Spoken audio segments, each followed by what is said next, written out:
Здравейте! В това кратко видео от Green Heroes ви показваме какво се случи през третия ден работа по канализацията в Надежда. От днес няма да виждате повече фугорези, тъй като работата ни с тях по този обект приключи. Единственото близко до тях, което може да видите през някои от следващите дни, е Flex диамантен диск.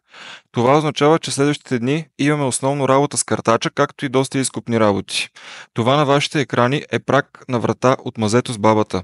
Тези от вас, които следят поредицата, знаят, че жената до последно не вярваше за наличието на тръби в нейното мазе.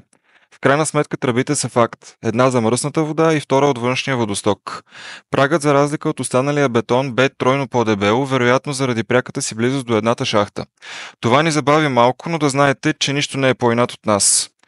Бабата в действителност се дърпаше от разкопаване на нейното мазе поради факта, че се налагаше да преместим стар самоделен гардероб. Тази задача бе далеч по-лесна и бърза, отколкото възрастната дама си представяше, а в резултат от това и работата продължи гладко. Жената от благодарност дори дойде и ни остави 2 кутии сладки. Това, че успяхме да се разберем с нея по цивилизован начин и че не се наложи да преправяме канала на целия вход, ни зарадва повече. Тук виждате теч в общото мазе на втория вход, установено от душ в апартамент на първия етаж. В момента се обсъжда какво и как ще се прави там, тъй като това не е съобщено при огледа, не е част от мазетата и не фигурира в договорената оферта.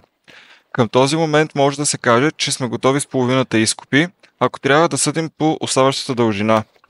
Работата е там, че започваме от плитката част на канала и от тук нататък ще става само по-дълбоко. Тази разлика в дълбочината ще бъде видима най-ясно, когато изкопаем цялата дължина. Благодарим, че изгледахте днешното видео до края. Ако ви е харесало, харесайте го и вие. Очаквайте продължение.